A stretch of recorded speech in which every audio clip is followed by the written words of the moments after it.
Hey everyone, it's Stacy from My Petite Garden. Welcome back to another video, or welcome if you're new here. Today's video will be another vlog styled video, and we'll be doing again some plant chores along with some little tidbits of daily life. So I hope you enjoy, and let's get started.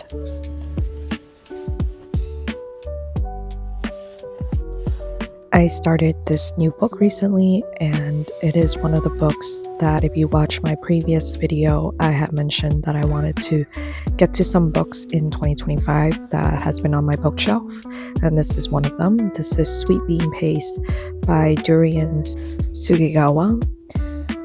I went into this book with no expectations really, because I have mentioned previously that I had read another Japanese translated kind of cozy fiction that I didn't really connect with.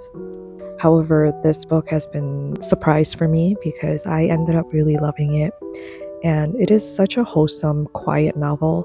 I will talk more in detail about it in my next video probably, where I round up some of my books that I've read for January, and I'll show you guys my thoughts in detail then.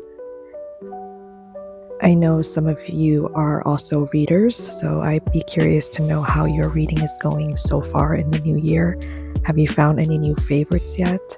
I myself have definitely found a couple of really good reads this month so far.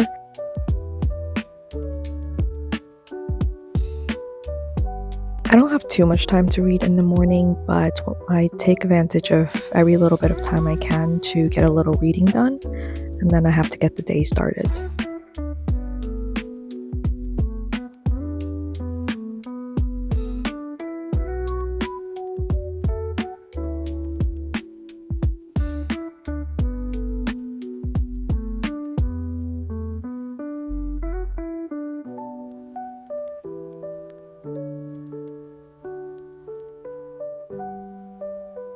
I love mornings like this where the sunlight is golden and it's just shining onto my plants. It's so calming and soothing when the golden light filters through, and it puts me in such a good mood for the morning and the start of the day.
For those of you who don't know or are new here, I am an accountant.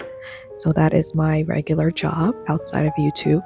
And during the months of January to the end of March, I would say, is when I am the most busiest at work. So there are times when I will be working on weekends and also through some of the holidays that are during these months. So if I ever miss a Sunday upload during these months, you'll know why, and that is the reason.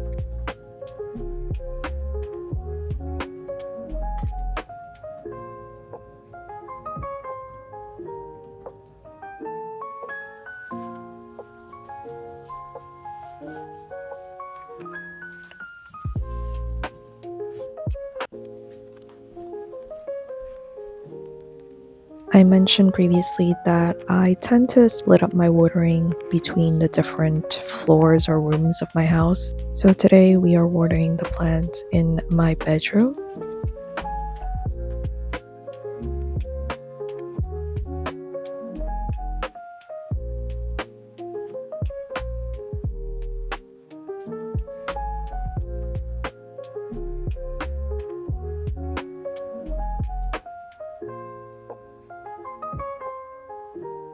I tend to split up my watering mostly because I want to be able to enjoy the time that I spend watering my plants, and I don't want to feel ever like I'm overwhelmed or being forced to do it. I know it's still a chore, but to me, it can be an enjoyable chore. I am not only watering my plants, I'm also checking up on them. So, this allows me the time and the energy to be able to give them each the attention that it needs. Also, a lot of times I just don't have the time to water all of my plants at once like I used to because I just have to split my time between so many different things now that I only maybe have enough time to water a few plants or just the plants in one room. So I just have learned to kind of adjust my watering schedule based off of that. I'm also curious to hear how you guys do your watering, how you split your time with watering. I don't know how big your plant collections are, but no matter what, big or small collections, I'm still curious as to how you split your time watering your plants.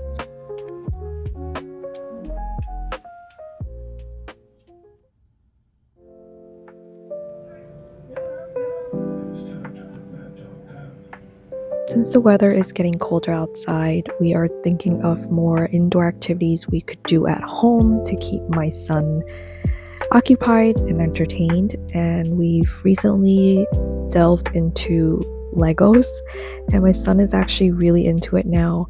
I found this off-brand Lego set on Amazon, and I will have it linked for you guys in my Amazon store if any of you are interested. But it is a greenhouse, and it is so adorable. It's beautiful and it's so detailed. We had such a fun time building it. I, as a kid, used to love building Legos, and I remember I had so many sets. So, this is almost like a full circle moment for me doing this with my own son and seeing how interested he is. So, we are now fully into this Lego era of ours because we have so many sets now at home. And here is the final product. It is absolutely gorgeous. These Lego blocks, even though they are off-brand Legos, they are compatible with the regular Lego sets, and we have some of those as well. Look at the garden outside the greenhouse, how detailed everything is, from the mailbox to all the flowers and the little water fountain and the bench with the cats. It's just so adorable. And I think that's what makes Legos so fun, or just building these type of bricks, because it's like a little escape into this imaginary world. And I don't know how many of you know, but we lost our greenhouse last year due to a windstorm, and it just completely got obliterated. So we had to pretty much call it a loss. So now I have a little mini one, and it's really cute. And then the roof opens on the top here. And there's also lights that came with the set. So we just put it over the top ledge here. And then you can look through the top into the greenhouse and see all the little details in there.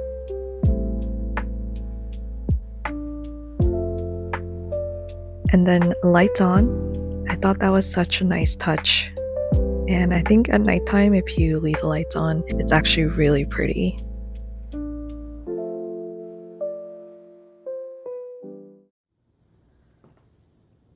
It's now time to do some plant chores.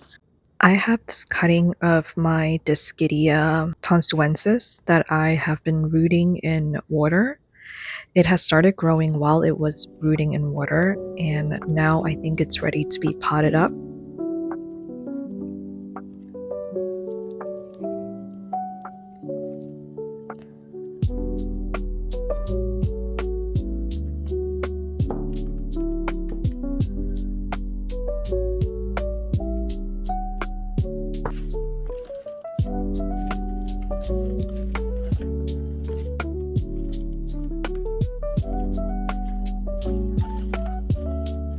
The way this particular cutting is, it actually looks a little bit odd because it's pretty much leafless except for the top, and there's one leaf on the bottom branch where it separates out. And the funny thing is, when I rooted this cutting, there was actually no leaves. So it is a leafless cutting, and it started sprouting out that top section there after it rooted and started growing. So I figured now's a great time to pot it up. I was trying to decide which pot I want to put it in. Ultimately, I think the larger pot is just too big for this cutting. So I'm going to put it in this smaller pot in some fluval stratum.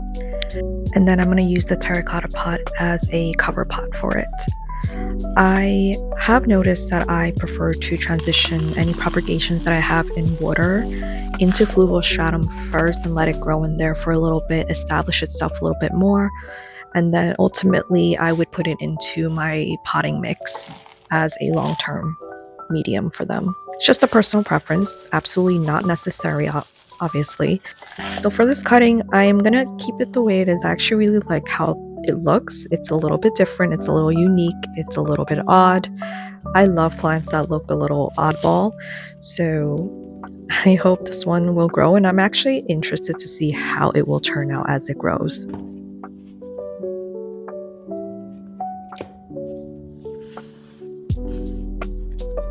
Next, I have a couple of propagations that have been sitting in fluval stratum for way too long, and I'm now going to transition them into my potting mix and into terracotta pots. The first one here is a cutting of my Hoya Polynera albomarginata. This is a cutting off of my mother plant, and it's been rooting in fluval stratum the whole time. Then I have my Hoya parviflora, and this one, same situation as the other cutting. It's been rooting in fluval for probably way too long. And for this particular one, I have noticed that it's pretty much stopped growing at this point. I think it just needs a new pot so that has more room to grow. This Hoya colors up beautifully when given enough light, so I would love to see it start thriving again once we do the repot.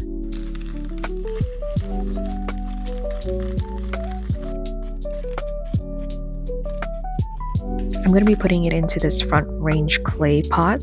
I love these pots, and I know a lot of you asked me about my terracotta pots and where I sourced them from. I will hopefully be able to put a video together soonish, but for now I will be letting you know what they are as they show up in the videos.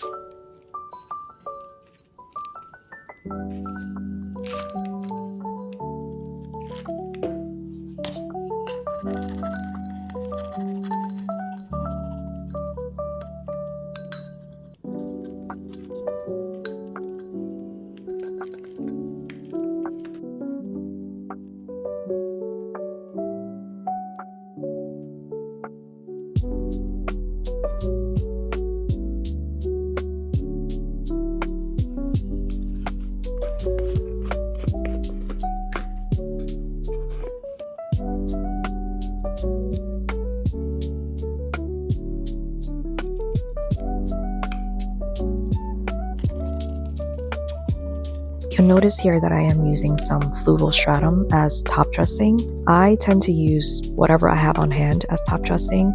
It really doesn't matter as long as it keeps the top layer of the soil looking nice and neat. And I just happen to have some fluval stratum left over from my potting up right before this, so I'm going to use that. I've also used pumice, perlite, even pond as top dressing before, and of course you can always use some, rocks, lava rocks, etc. You can use whatever you want. Now I'm gonna move on to the next cutting. I actually struggled a little bit with taking this out of the cup because I think it was just so bound in there. It's been in there for so long. And also something I want to mention is that while I love using fluval stratum as a medium for rooting, I don't think, for me at least, it is a good option for long-term potting medium. Just because, as you can see from here, it will tend to disintegrate into kind of a fine dusty texture after a while. So it loses its ball-like structure, and I think after that point it probably loses its nutrition as well. You could obviously repot it into fresh stratum, but I just tend to move it into my potting mix at that point.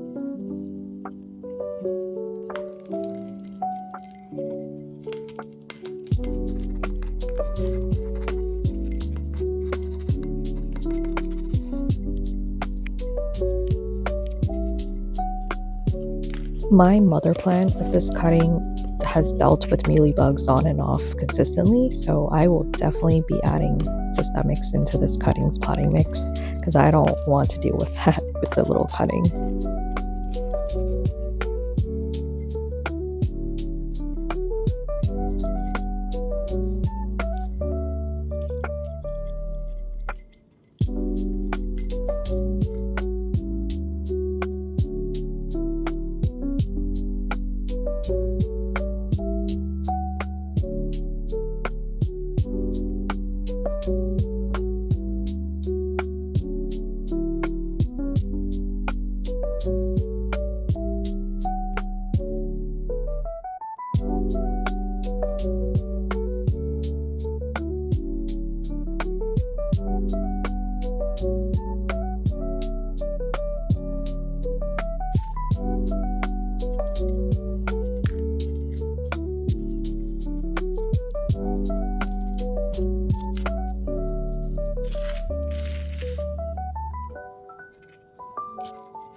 Here they are, all cleaned up and watered in. I think they look pretty good in their new pots, and hopefully they will be happy and thrive.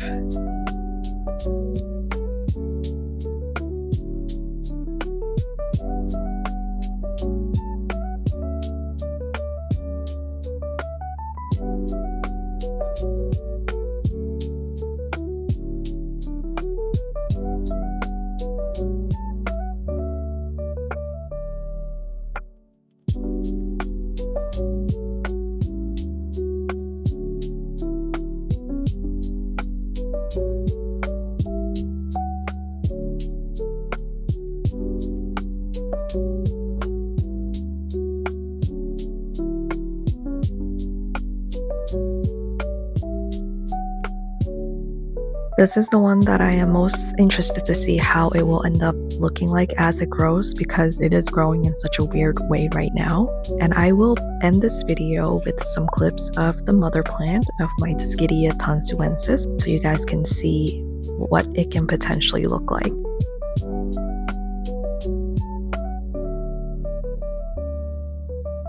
Thank you all so much for watching. You can always follow me on my Instagram for more daily-ish content, and I will see you all in the next video. Bye!